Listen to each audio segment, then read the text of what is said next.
Ναι. Ευχαριστώ λοιπόν και την Επιστημονική Επιτροπή και τον κύριο Σιδηρόπουλο για την πολύ τιμητική πρόσκληση. Ο τίτλος της ομιλίας μου είναι το Trimodality Treatment. Είναι λίγο άβολο γιατί είμαι εδώ με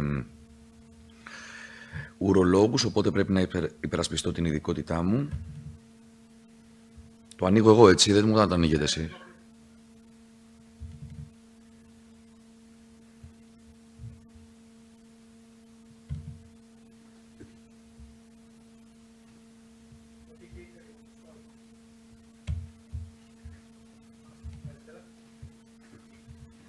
Έτσι λοιπόν είναι η ακτινοθεραπεία και η χημειοθεραπεία σε προχωρημένο καρκίνο κίστεως ο τίτλος μου, συγκριτικά αποτελέσματα με την ριζική κιστεκτομή. Δεν υπάρχει σύγκρουση συμφερόντων. Ο σκελετός της ομιλίας μου θα μιλήσουμε εντάχει για επιδημιολογικά στοιχεία, για τα ιστορικά δεδομένα κιστεκτομής και ριζικής ακτινοθεραπείας, για το Trimodality Treatment, για το Trimodality Treatment versus κιστεκτομής και αν θα δούμε αν υπάρχουν ετυχιοποιημένες φάσεις 3 και για τη σύγχρονη ακτινοθεραπεία. Είναι ο 10ος πιο συχνός καρκίνος, 500.000 νέες περιπτώσεις και 200.010 θάνατοι παγκοσμίως το 2020. 70% των ασθενών είναι πάνω από 65 χρονών, άρα μιλάμε για έναν καρκίνο προχωρημένης κυρίως ηλικίας. Είναι πιο συχνός στους άντρες από τις γυναίκες, σχετίζεται με το κάπνισμα και στο 30% των περιπτώσεων παρουσιάζεται στην πρωτοδιάγνωση με διήθηση του μυϊκού χιτώνα, άρα μιλάμε για ένα στάδιο TAV2. Πρέπει να γίνει καλή κλινική σταδιοποίηση, θέλουμε αξονική, μαγνητική άνω-κάτω κοιλίας, καλή κιστεοσκόπηση και πριν την απόφαση για το αν θα κάνει άκτινο χημειοθεραπεία θέλουμε τη μέγιστη δυνατή διουρηθική εκτομή του όγκου της κίστεως. Εγώ δεν θα ασχοληθώ όπως η κυρία Λίλικα με το μεταστατικό, αλλά θα ασχοληθώ με λίγο λιγότερα προχωρημένα στάδια, δηλαδή TAV2 και TAV3 όγκους. TAV2 όταν έχουν διήθηση της μυϊκής στιβάδας και TAV3 όταν έχουν διήθηση του περικιστικού λίπους. Εδώ χαρακτηριστικά βλέπετε τους TAV2 και τους TAV3 όγκους στην ουροδοχοκίστη. Και πάμε να δούμε τα ιστορικά δεδομένα κιστεκτομής και ριζικής ακτινοθεραπείας. Η ριζική κιστεκτομή με πυελικό λεμφαδενικό καθαρισμό αποτελεί το standard of care. Συναφαίρεση περικιστικού λίπους και ουρήθρα, συναφαίρεση προστάτη και σπερματοδόχων κίστεων στους άντρες. Η δημιουργία νεοκίστης ξέρουμε ότι βελτιώνει την ποιότητα της ζωής. Τα αποτελέσματα βλέπετε ότι η πενταετής επιβίωση είναι στο 40%. Στα στάδια in situ και μέχρι τα 2 είναι 65 με 85% και όσο προχωράνε τα στάδια πέφτει και η επιβίωση, που φαίνεται ότι όταν έχουμε θετικούς λεμφαδένες φτάνει στο 10 έως 30%. Εδώ βλέπετε τα ιστορικά δεδομένα, οι μελέτες με την κιστεκτομή σαν μονοθεραπεία. Βλέπουμε ότι σε TAV2 όγκους η επιβίωση αγγίζει το 76% και σε μερικές περιπτώσεις φτάνει στο 82% και όσο ανεβαίνουν τα στάδια, πάμε στο TAV3, πέφτουν και οι επιβιώσεις πενταετής. Στο 22, στο 11, στο 53%. Και φυσικά και όταν έχουμε θετικά λεμφαδένες, εδώ βλέπουμε δεδομένα κιστεκτομής, σε θετικούς λεμφαδένες πέφτει η επιβίωση πολύ, βλέπετε ότι φτάνει στο 10%. Η ριζική ακτινοθεραπεία σαν μονοθεραπεία με ταυτόχρονη ακτινοβόληση των πυελικών λεμφαδένων αποτελεί την εναλλακτική λύση μετά από πολύ καλή διουρηθρική εκτομή του όγκου. Συνολική δόση στους περιοχικούς λεμφαδένες 46 γκρέι, συνολική δόση στην κίστη 66 γκρέι. Οι πενταετής επιβιώσεις εδώ είναι χειρότερες από το χειρουργείο, 30% και όσο αυξάνονται και εδώ τα στάδια πέφτει και η επιβίωση. Αποτελέσματα της ακτινοθεραπείας ως μονοθεραπεία, παλιότερες μελέτες. Να τονίσουμε ότι οι μελέτες της ακτινοθεραπείας είναι λίγο ανισοβαρή σε σχέση με το χειρουργείο, γιατί οι ασθενείς που μπαίναν είχαν συνοσυρότητες και είχαν συνήθως πιο προχωρημένα στάδια, οπότε και οι επιβιώσεις είναι λογικό να είναι μικρότερες. Εδώ βλέπετε μια αναδρομική μελέτη με 342 ασθενείς, 7,5 χρόνια παρακολούθηση. Η συνολική υποτροπή στην κίστη ήταν 55%, ενώ θετικοί προγνωστικοί παράγοντες για τη συνέκβαση της νόσου ήταν τα αρχικά στάδια, τα 2, το να μην έχουμε απόφραξη, το να έχουμε complete response, όπως είπα και πριν, το να έχουμε την καλύτερη δυνατή TURP, δηλαδή την αφαίρεση διουρθικά του όγκου, να έχουμε απουσία in situ στοιχείου, να έχουμε μικρούς όγκους κάτω από 5 εκατοστά, μονήρις όγκους και να έχουμε ένα επίπεδο αιμοσφαιρίνης πάνω από 10. Όλοι αυτοί οι παράγοντες είναι προγνωστικοί στο να πάει καλύτερο ο ασθενής μας. Και αν τα βάλουμε σε ισορροπία, αν τα βάλουμε σε μια ζυγαριά, βλέπουμε ότι και με τις δύο προσεγγίσεις, και με την κιστεκτομή και με την ακτινοθεραπεία σαν μονοθεραπεία, κακά αποτελέσματα, ιστορικά μιλάω. Ριζική ακτινοθεραπεία, overall survival 22%, ενώ με την κιστεκτομή 24%.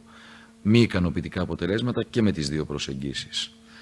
Άρα, ιστορικά, συγκρίνοντας τις δύο προσεγγίσεις, δεν υπάρχει προοπτική τυχιοποιημένη μελέτη που να συγκρίνει κιστεκτομή και ακτινοθεραπεία. Στις χειρουργικές μελέτες, όπως είπα, περιλαμβάνονται περισσότεροι ασθενείς με αρχόμενα στάδια, ενώ στις ακτινοθεραπευτικές μελέτες συνήθως το στάδιο είναι πιο προχωρημένο και μεγάλος ο ρυθμός των διηθημένων λεμφαδένων. Trimodality treatment. Ποιο είναι το σκεπτικό της διατήρησης της κίστης? Η ριζική κιστεκτομή με πυελικό λεμφαδενικό καθαρισμό αποτελεί το standard of care, το ξαναλέμε.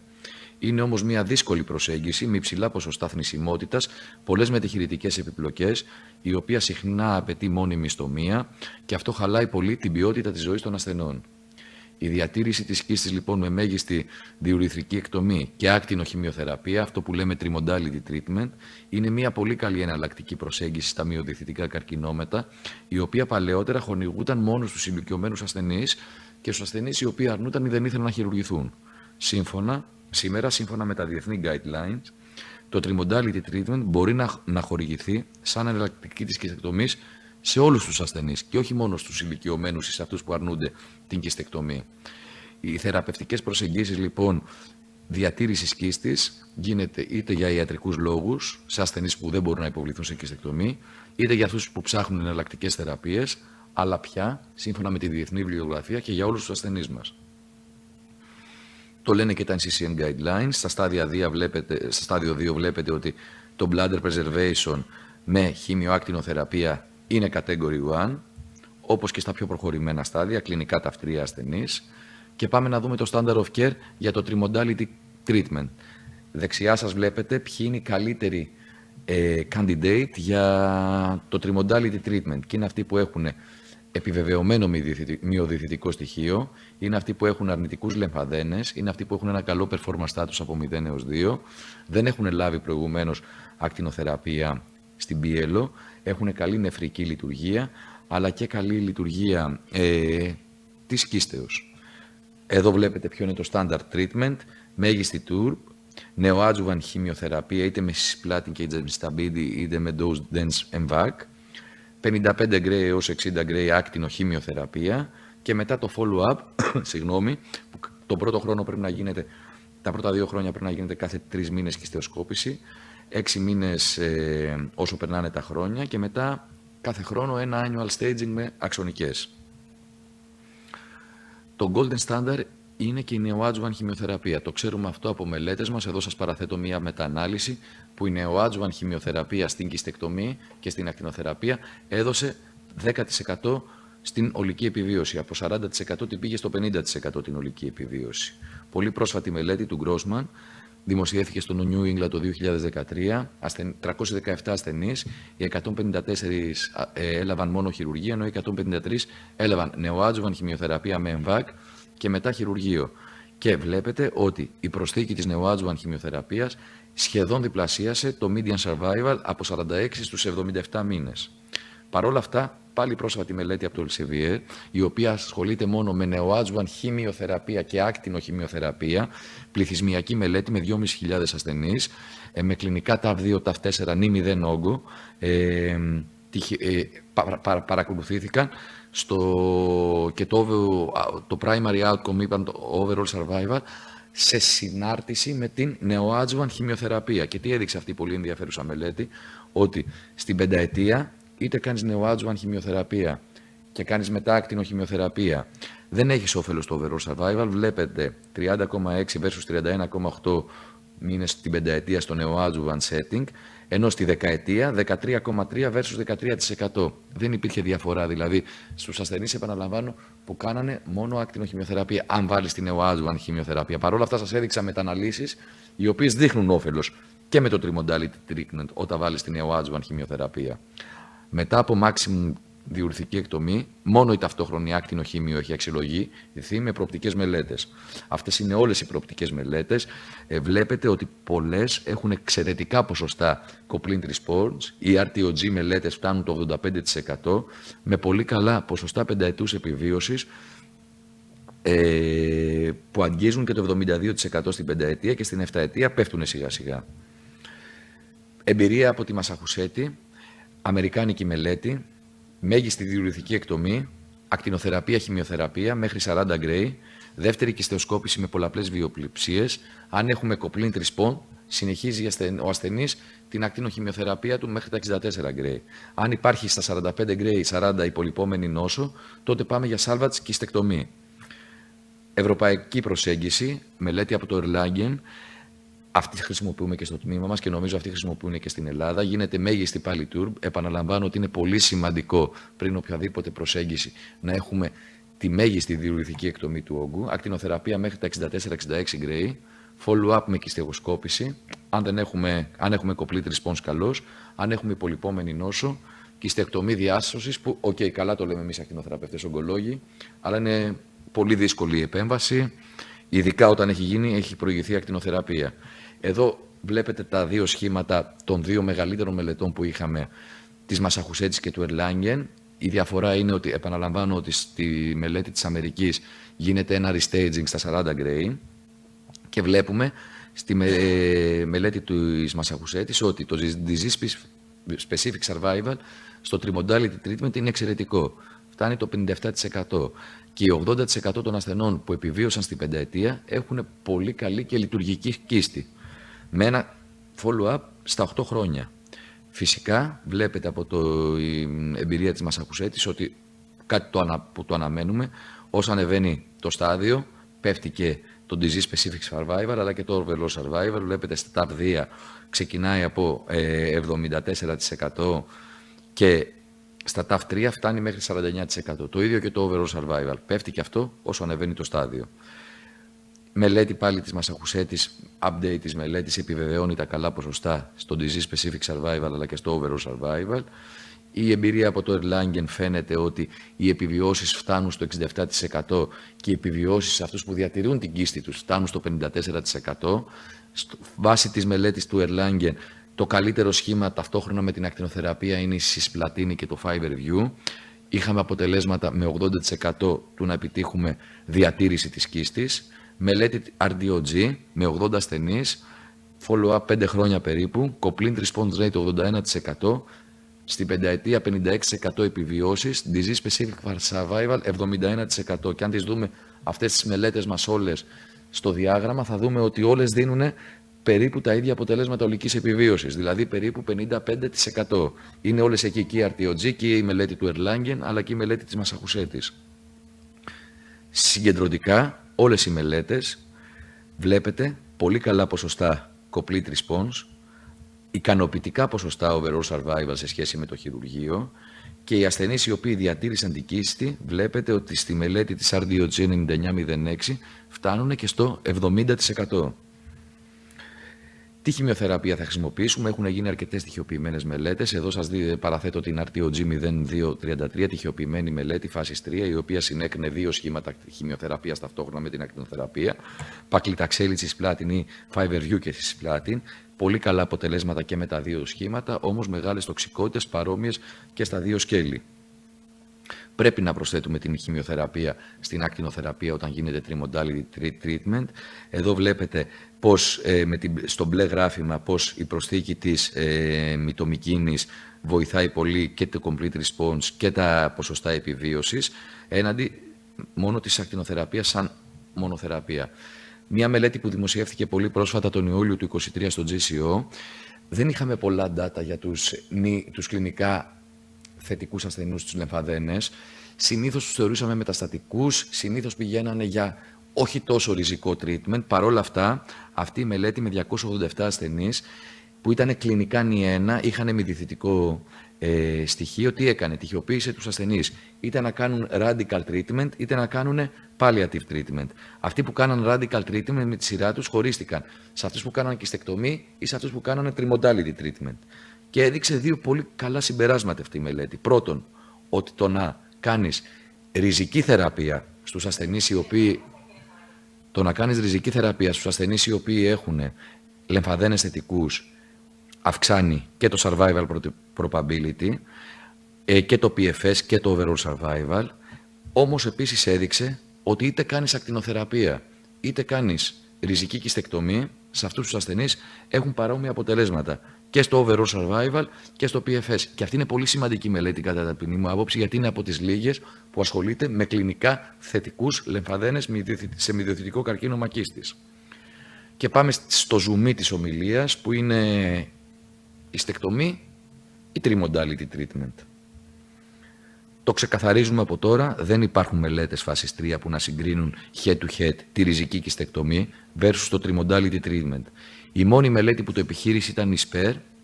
Δυστυχώς έκλεισε πρώιμα, γιατί δεν κατάφερε να τεχειοποιήσει τους ασθενείς που είχε στόχο, δεν κατάφερε να κάνει το accrual της. Βλέπετε εδώ πάλι συγκριτικά τα αποτελέσματα μελετών με κιστεκτομή και μελετών με ακτινοθεραπεία στην πενταετία και στη δεκαετία. Κιστεκτομή πάνω 48-36-50%, ακτινοθεραπεία trimodality treatment κάτω 45-54-49%. Δεν νομίζω ότι έχουμε κάτι να ζηλέψουμε από τους φίλους μας τους ουρολόγους. Η μελέτη SPER που σας λέω, η οποία δυστυχώς έκλεισε πρώιμα λόγω του φτωχού accrual, ήταν ασθενείς που είχαν TAF2, TAF3 νη 0 νόσο, δηλαδή μη διοθητική νόσο ή νόσο που διηθούσε και το περικιστικό λίπος. Όλοι οι ασθενείς πήραν neoadjuvant χημειοθεραπεία, 3 κύκλους,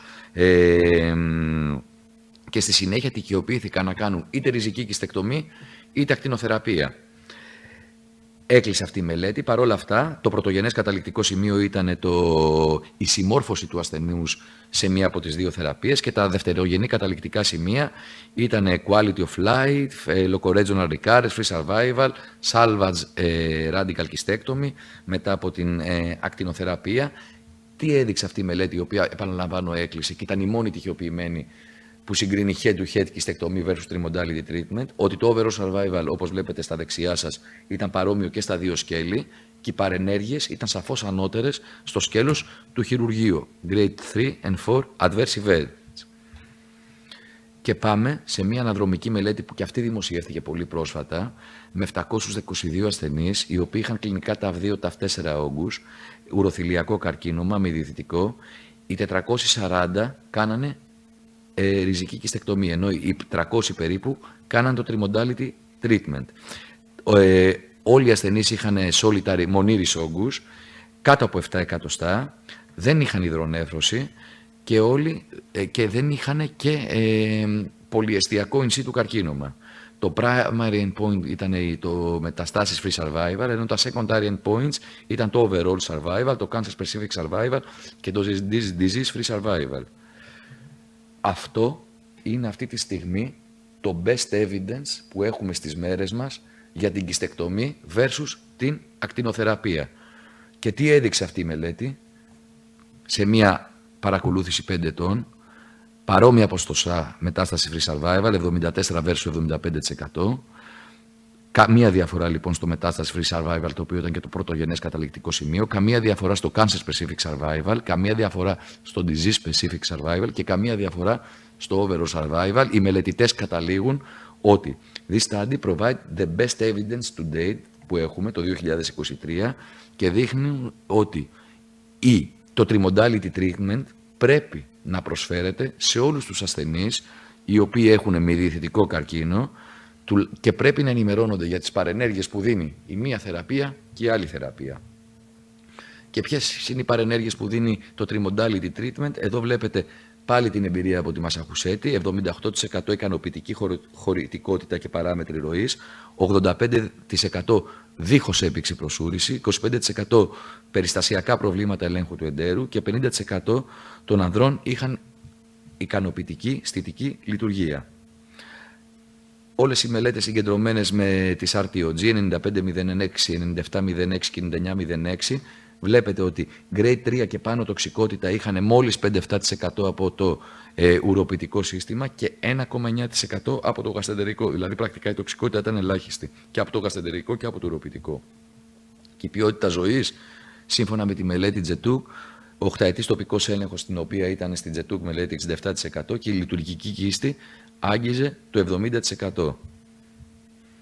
Δεν μπορούσε και εδώ η ακτινοθεραπεία να μην συνδυάζεται με ανοσοθεραπεία στο trimodality treatment. Εδώ σας παραθέτω όλες τις ongoing μελέτες στο ριζικό setting, στο trimodality treatment που τρέχουν με ακτινοθεραπεία. Βάζουμε και το pembrolizumab μέσα και το durvalumab και το tremelimumab και το ipi-nivo.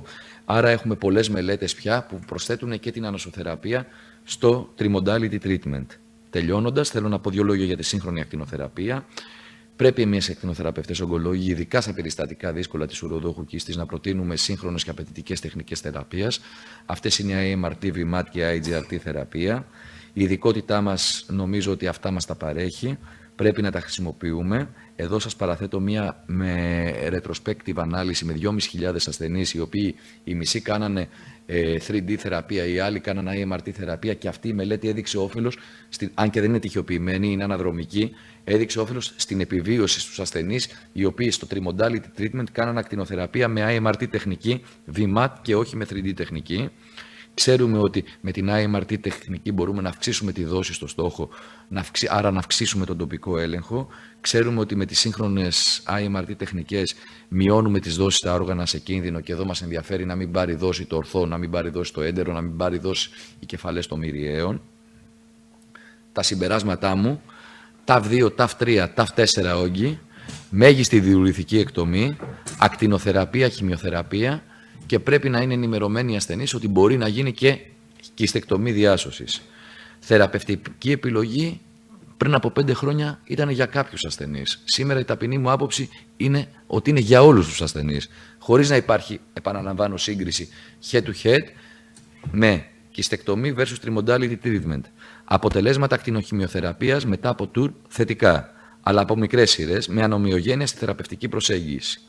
Πρόσφατα δεδομένα, εισάξια αποτελέσματα και με τις 2 προσεγγίσεις και στους νη θετικούς ασθενείς. Οι ασθενείς πρέπει να είναι ενήμεροι για το ενδεχόμενο κιστεκτομής. Υπάρχει δυνατότητα σε μεγάλο ποσοστό να διατηρήσουν την κίστη, αλλά αυτοί που επιβιώνουν μπορεί να κάνουν και salvage κιστεκτομή. Ταυτόχρονη χημειοθεραπεία με συσπλάτινη μυτομικίνη, συνδυασμός με Fiverr, Paclitaxel ή low dose gemcitabine. Αναμένουμε μελέτες με Trimodality Treatment και ανασοθεραπεία. Σύγχρονη ακτινοθεραπεία όταν κάνουμε Trimodality Treatment με IMRT, η οποία επιτρέπει με ασφάλεια τη χορήγηση μεγάλης δόσης στο όργανο, προστατεύοντας ταυτόχρονα τα όργανα σε κίνδυνο. Ευχαριστώ πάρα πολύ για την προσοχή σας. Συγχαρητήρια κύριε Σκάλο, πραγματικά πάρα πολύ ωραίο θέμα. Μας βάλατε δύσκολο, οφείλω να ομολογήσω, στους χειρουργούς. Απευθείας head-to-head σύγκριση δεν μπορεί να γίνει. Λογικό, ένας νεαρός άνθρωπος σε καλή γενική κατάσταση φαντάζομαι θα προτιμήσει το χειρουργείο από την ακτινοβολία. Ηλικιωμένοι, όπως είπατε και εσείς, με μεγαλύτερα προβλήματα, την ακτινοθεραπεία. Οπότε εκεί είναι ένα θέμα που δεν είναι υπέρ σας, εννοείται αυτό. Το ερώτημα μου είναι, τι άλλαξε τελευταία και έγινε πραγματικά τόσο επιτυχημένος ο συνδυασμός αυτός? Τα φάρμακα μείνανε τα ίδια. Είναι τόσο σημαντική η βελτίωση της ακτινοβολίας? Είναι η δόση, είναι το φράξιον, είναι καινούργια μηχανήματα? Είναι όλα αυτά που λέτε μαζί. Νομίζω ότι έδειξα 2 διαφάνειες ότι με την IMRT τεχνική μπορεί να αυξήσει τη δόση. Άρα έχουμε αποτελέσματα και όρημα δεδομένα πια ότι αυξάνοντας τη δόση έχεις καλύτερο τοπικό έλεγχο της νόσου.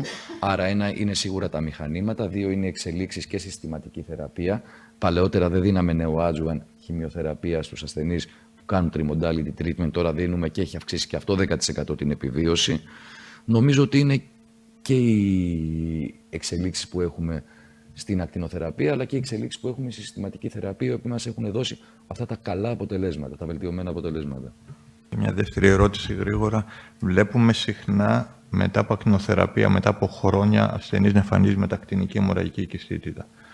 Με τις μεγάλες δόσεις τώρα, προφανώς δεν έχουν περάσει τόσα πολλά χρόνια, να το φοβόμαστε ακόμα περισσότερο στο μέλλον? Το φοβόμαστε, βέβαια, το φοβόμαστε. Το βλέπουμε και εμείς, ασθενείς οι οποίοι έχουν κάνει ακτινοθεραπεία, όπως το λέτε, αιμορραγικές κιστίτιδες. Δυστυχώς αυτή η παρενέργεια υπάρχει.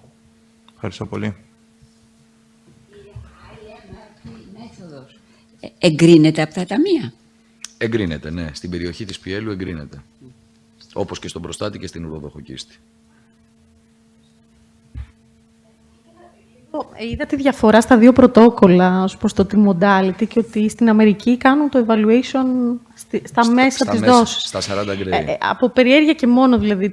Πώς αυτό, δηλαδή η εκτίμηση πέρα από τα απεικονιστικά, τα ενδοσκοπικά, φαντάζομαι ότι Κιστεοσκόπηση. Ναι, μόνο η κιστεοσκόπηση ενδοσκοπικά, έτσι. Δεν υπήρχε υλικό, ας πούμε. Στα 40 γκρέι κάνουν κιστεοσκόπηση και αν δεν βλέπουν υπολοιματική νόσο στην Αμερική, πάνε και κάνουν salvage κιστεκτομή. Μάλιστα, okay. Αν έχουμε complete response, που τα 40 γκρέι είναι μια πολύ καλή δόση για να έχει complete response. Αυτό το complete response πώς αξιολογείται? Μόνο απεικονιστικά και διοψία? Πόσο εύκολα, δηλαδή, παίρνοντας υλικό από μια κίστη η οποία έχει ακτινοβοληθεί, παίρνεις υλικό. Πόσο εύκολα αυτό μπορεί να αξιολογηθεί με τα δεδομένα των αλλοιώσεων που μπορεί να έχει κανείς από την ακτινοβολία, εννοώ, για την πλήρη ανταπόκριση.